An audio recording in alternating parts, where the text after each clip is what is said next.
Hello friends. आज हम बात करेंगे सीटेट एग्जाम से रिलेटेड बहुत ही इम्पोर्टेंट क्वेश्चंस के, जो कि आपके एनसीईआरटी ईवीएस से रिलेटेड होने वाले हैं। तो गाइज, अगर आप भी सीटेट एग्जाम की तैयारी कर रहे हैं तो ये वीडियो आपके लिए बहुत ही इम्पोर्टेंट होने वाली है, इसलिए आप वीडियो को बिना स्किप किए हुए एक बार लास्ट तक ज़रूर देखिए। तो चलिए हम बात करते हैं कर्णम मल्लेश्वरी के बारे में।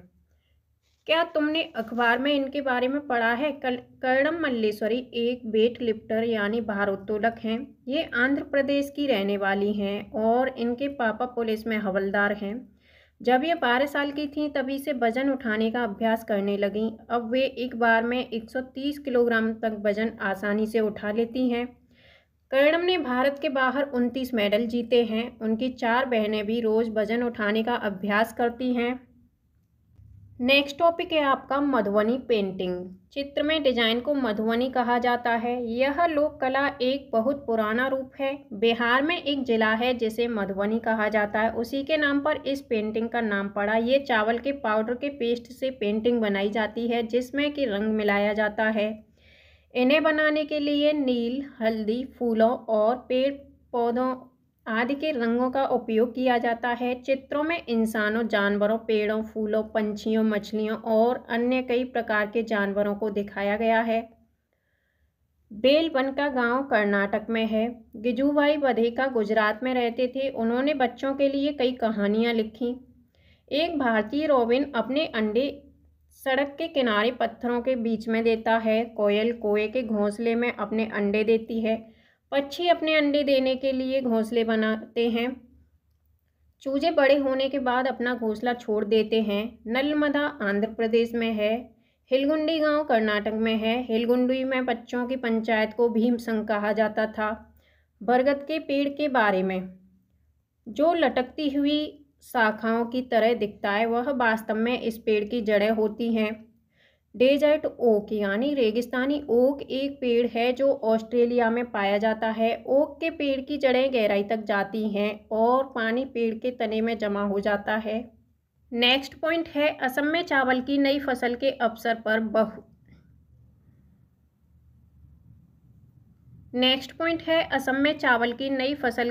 पर बिहू उत्सव मनाया जाता है। माघ बिहू 14 और 15 जनवरी को या फिर असमिया कैलेंडर के 10वें महीने के पहले और दूसरे माघ में मनाया जाता है। बिहू के अवसर पर बांस में भेला घर बनाते हैं। मुक्तापुर गांव आंध्र प्रदेश तेलंगाना राज्य के पोचमपल्ली जिले में है। पोचमपल्ली जिले में पारंपरिक व्यवसाय है कालीन बुनाई, खिलौना बनाना, इत्र उत्पादन आदि। ये चीज़ें उस जगह के नाम से प्रसिद्ध हो गई हैं जहां उन्हें बनाया जाता है, जैसे कि कुल्लू शॉल, मधुबनी पेंटिंग, असम रेशम, कश्मीरी कढ़ाई आदि। अबू धाबी है, तो अबू धाबी है आपका संयुक्त अरब अमीरात में। चिट्टप्पन मलयालम में पिता का छोटा भाई कहते हैं। कुंजम्मा मलयालम में पिता के छोटे भाई की पत्नी को कहते हैं। केरल में कई फलों के पेड़ मिलते हैं जैसे कि नारियल, केला, कटहल, पपीता, सुपारी आदि। रेगिस्तान में उगने वाला एकमात्र पेड़ है खजूर।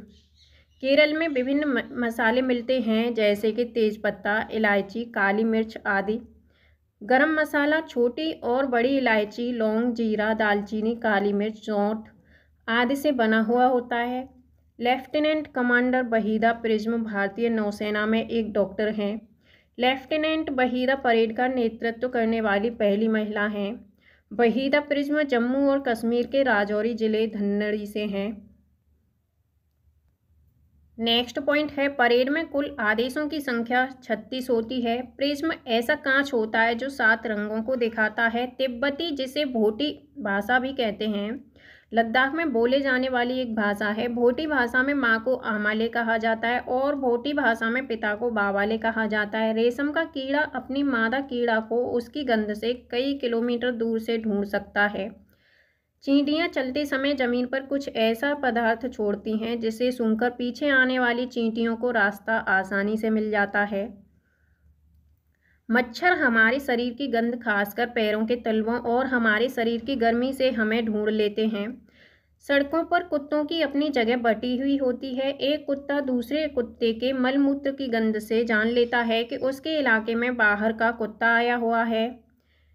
जैसे हमें इतने सारे रंग दिखाई देते हैं, उतने रंग जानवरों को दिखाई नहीं देते। आमतौर पर माना जाता है कि दिन में जागने वाले जानवर कुछ रंग देख पाते हैं और रात में जागने वाले जानवर हर चीज़ को काली और सफ़ेद ही देख पाते हैं। सांप के बाहरी कान नहीं होते, जमीन पर हुए कंपन को ही वह महसूस कर पाता है। जंगल में ऊंचे पेड़ पर बैठा लंगूर पास आती मुसीबत जैसे कि शेर, चीता, इन सभी को देखकर एक खास आवाज़ निकालकर अपने साथियों को संदेश देता है। नेक्स्ट पॉइंट है, कुछ पक्षी अलग अलग खतरों के लिए अलग अलग आवाज़ें निकालते हैं। जैसे उड़कर आने वाले दुश्मन के लिए एक तरह की आवाज़ और ज़मीन पर चलकर आने वाले के लिए दूसरी तरह की आवाज़। मछलियां खतरों की चेतावनी एक दूसरे को बिजली तरंगों से देती हैं। कुछ जानवर भूकंप या तूफान आने से कुछ समय पहले अजीब हरकतें करने लगते हैं। जो लोग जंगल में रहते हैं वे जानवरों के इस व्यवहार को समझते हैं। वे जान लेते हैं कि भूकंप आने वाला है या कुछ अनहोनी होने वाली है। सन 2004 दिसंबर में आए सुनामी से कुछ समय पहले जानवरों के अजीब व्यवहार और उनके द्वारा दी गई चेतावनी भरी आवाज़ों को अंडमान की एक खास आदिवासी जनजाति समझ गई। उन्होंने वह इलाका खाली कर दिया। इस प्रकार इस जाति के लोग सुनामी के कहर से अपनी जान बचा पाए। डॉल्फिन भी अलग अलग तरह की आवाज़ें निकालती हैं और एक दूसरे से बात करती हैं। वैज्ञानिकों का यह मानना है कि कई जानवरों की अपनी पूरी भाषा है। स्लॉथ भालू जैसे दिखते हैं पर ये भालू नहीं होते। ये दिन के करीब 17 घंटे पेड़ों से उल्टे सिर लटका करके मस्ती से सोते हैं। ये जिस पेड़ पर रहते हैं उसी के पत्ते खाते हैं। लगभग 40 वर्ष के अपने पूरे जीवन में ये मुश्किल से 8 पेड़ों पर घूमने की तकलीफ उठाते हैं। ये सप्ताह में एक बार ही सोच करने के लिए पेड़ से नीचे उतरते हैं। बाघ की मूंछें हवा में हुए कंपन को भांप लेती हैं और उसे शिकार की बिल्कुल सही स्थिति का पता चल जाता है। बाघ की मूंछों से इन्हें अंधेरे में रास्ता ढूंढने में भी काफ़ी मदद मिलती है। बाघ अपने इलाके में मूत्र करके अपनी गंध छोड़ जाते हैं। यह इलाका कई किलोमीटर बड़ा हो सकता है। एक बाघ किसी दूसरे बाघ के मूत्र की गंध से उसको झट से पहचान लेता है। बाघ मौके के अनुसार अपनी आवाज़ बदलता रहता है। गुस्से में, कराने में, घुर्राने में अलग अलग आवाज़ें, और बाघिन को बुलाना हो तो अलग आवाज़ निकालता है। बाघ का घुर्राना 3 किलोमीटर दूर तक सुना जा सकता है। बाघ हवा में पत्तों के हिलने से और शिकार के झाड़ियों में हिलने से हुई आवाज़ में अंतर को भांप लेता है। बाघ के दोनों कान बाहर की आवाज़ इकट्ठा करने के लिए अलग अलग दिशाओं में बहुत ज़्यादा घूम जाते हैं। इतना सतर्क जानवर है, लेकिन इस सब के बावजूद वह आज खतरे में है। हाथी को उसके दांतों के लिए मार दिया जाता है, गैंडे को सींग के लिए, और शेर, मगरमच्छ और सांप को उनकी खाल के लिए मार दिया जाता है। कस्तूरी हिरन को थोड़ी सी खुशबू के लिए मार दिया जाता है। हमारे देश में बाघ और अन्य कई जानवरों की गिनती इतनी कम हो गई है कि इनके लुप्त हो जाने का खतरा है। हमारे देश की सरकार इन्हें बचाने के लिए बहुत से जंगलों को सुरक्षा भी दे रही है, जैसे कि उत्तराखंड का Jim Corbett national park, Rajasthan के भरतपुर जिले में घाना। इन जंगलों में जानवरों का शिकार करना मना है। यहाँ लोग जानवरों या जंगल में कोई नुकसान नहीं पहुँचा सकते हैं।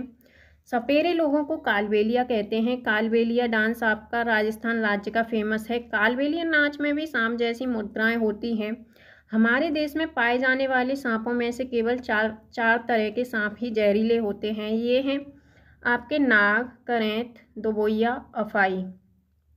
सांप जब किसी को काटता है तो उसके 2 खोखले जहर वाले दांतों से उस व्यक्ति के शरीर में जहर चला जाता है। जहर के असर को खत्म करने वाली दवाई सीरम सांप के जहर से ही बनाई जाती है,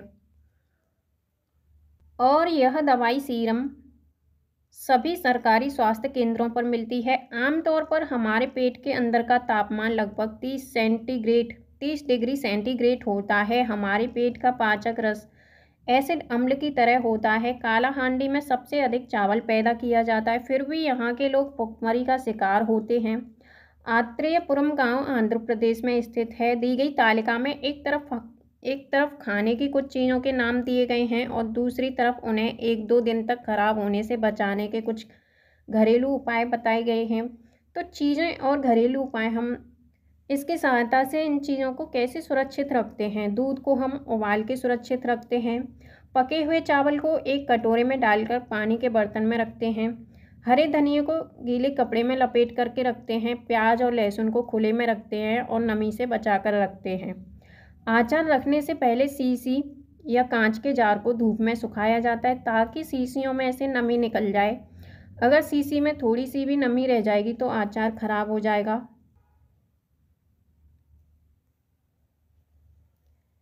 कुछ ऐसे पौधे भी होते हैं जो चूहों, मेंढकों, कीड़े मकोड़ों और छोटे जीवों का शिकार करते हैं। इनमें नेपेंथिस सबसे ज़्यादा मशहूर है। ये ऑस्ट्रेलिया, इंडोनेशिया और भारत के मेघालय राज्य में पाया जाता है। इसका आकार लंबे घड़े जैसा होता है जिसके ऊपर पत्ती का ढक्कन लगा होता है। घड़े से खास खुशबू निकलती है जिसकी वजह से कीड़े खींचे चले जाते हैं। पौधे के ऊपर पहुंचते ही कीड़े अंदर फंस जाते हैं और बाहर नहीं निकल पाते। कुछ बीज हवा में उड़कर बहुत दूर दूर तक पहुंच जाते हैं। कुछ बीज हवा में तो उड़ नहीं पाते। ये जानवरों की खाल और हमारे कपड़ों में अटक जाता है। पौधे स्वयं भी अपने बीजों को दूर छिटक देते हैं। जैसे कि सोयाबीन की फलियां पक करके सूख जाती हैं तो छिटक करके बिखरने लगती हैं। क्वेश्चन बनता है आपका, पिचर प्लांट या नेपेंथिस क्या है, ये क्या कार्य करता है। तो फर्स्ट ऑप्शन है आपका, भारत में नहीं पाया जाता। ऑप्शन बी, मेंढकों, कीड़ों और चूहों को चतुराई से फंसाता है और खाता है। ऑप्शन सी, कीड़ों को आकर्षित करने के लिए उच्च तारत्व की आवाज़ें निकालता है। ऑप्शन डी, मुंह छोटे छोटे कांटों से ढका होता है। तो इसका सही आंसर होगा मेंढकों, कीड़ों और चूहे को चतुराई से फंसाता है और खाता है। ऑप्शन बी होगा इसका सही आंसर। नेक्स्ट हम बात करते हैं जॉर्ज मेस्ट्रेल के बारे में। यह घटना 1948 की है। एक दिन जॉर्ज मेस्ट्रेल अपने कुत्ते के साथ शहर से लौटे। उन्होंने पाया कि उन दोनों पर बीज चिपके हुए हैं। इन बीजों को अपने कपड़ों पर चिपका देखकर वे हैरान रह गए। झट माइक्रोस्कोप निकाला, बीजों को बारीकी से देखने लगे। बीजों में छोटे छोटे हुक थे। इनकी मदद से बीज कपड़ों के रेशों पर अटक गए। यह देखकर मेस्ट्रेल को आइडिया आया कि वेलक्रो बनाने का। वेलक्रो से दोनों सतह चिपक जाती हैं और खुलने पर चरचर की आवाज़ें होती हैं। तुमने बस्ते, कपड़े, जूते, पट्टे आदि में इसका इस्तेमाल देखा होगा। है ना मज़ेदार किस्सा प्रकृति से प्रेरणा लेने का। हमारे यहाँ मिर्ची पुर्तगाल देश के व्यापारी दक्षिण अमेरिका से लाए थे। अब यह सारे भारत में उगाई जाती है। हमारे यहाँ भिंडी अफ्रीका से आई है। गोभी मटर यूरोप से आए हैं। चाय असम से आई है। सोयाबीन चीन से आई है। बीन अमेरिका से आए हैं। बैगन, मूली, रेशम, करेला, बैगन, मूली, सेम, करेला, आम, संतरा, बेर और केला, पालक, परवल, टिंडा, मेथी, ये सब भारत में ही उगाई जाती हैं। बूंद बूंद दरिया दरिया अध्याय में 650 साल पुराना घड़सीसड़ नामक स्थान के बारे में बताया गया है। इसमें सर का मतलब है तालाब। इसे जैसलमेर के राजा घड़सी ने लोगों के साथ मिलकर बनवाया था। इसके घाट पर बनाए गए स्कूल में आसपास के बच्चे पढ़ने आते थे। नेक्स्ट पॉइंट है, तालाब इस तरह बनाया गया था कि जब तक तालाब पानी से भर जाता तब बाकी पानी बहकर नीचे बने हुए तालाब में चला जाता। इस तरह 9 तालाब एक दूसरे से आपस में जुड़े थे। अलबरूनी एक यात्री भारत आए। अलबरूनी उज्बेकिस्तान से भारत में आए हुए थे। अलबरूनी ने बहुत ही बारीकी से चीज़ों को और जगहों को देखा और उनके बारे में लिखा। पानी के स्रोत हैं जैसे बावड़ी, तालाब, नाला, धारा आदि। कुएं जो सूख जाते हैं उन्हें सूखने की कुछ वजह हैं। कई जगह मोटर लगाकर ज़मीन का पानी निकाला जा रहा है। तालाब जिनमें बारिश का पानी इकट्ठा होता था अब नहीं रहे। पेड़ों के आसपास और पार्क में भी ज़मीन को सीमेंट से पक्का कर दिया गया है।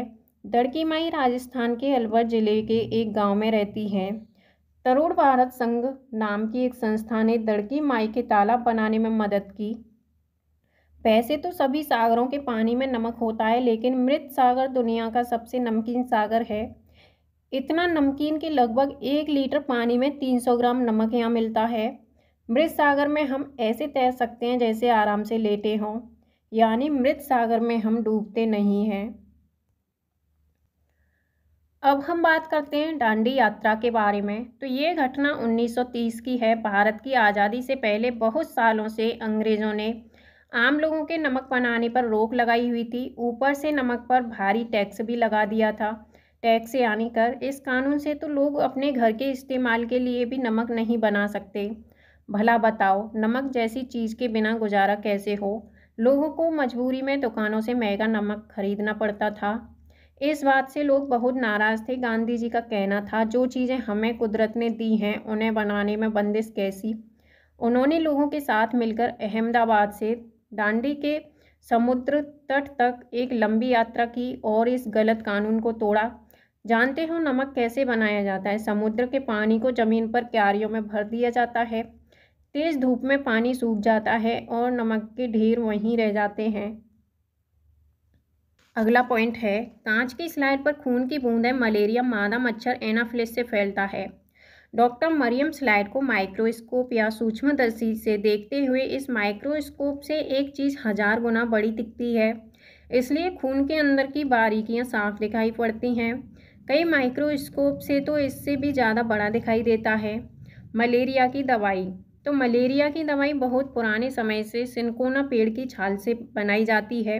पहले तो लोग छाल को उबालकर और छानकर ही इस्तेमाल करते थे, लेकिन अब छाल से दवाई बनाते हैं। गुड़, आंवला और हरी पत्तेदार सब्जियां, इनमें आयरन यानी लोहा होता है। मक्खियां पेट की समस्याओं जैसे रोग फैलाती हैं। शैवाल एक प्रकार का पौधा है जो बरसात के मौसम में ज़्यादातर फैलता है। वैज्ञानिक जिसने मच्छर के पेट में झांका वो हैं रोनाल्ड रॉस।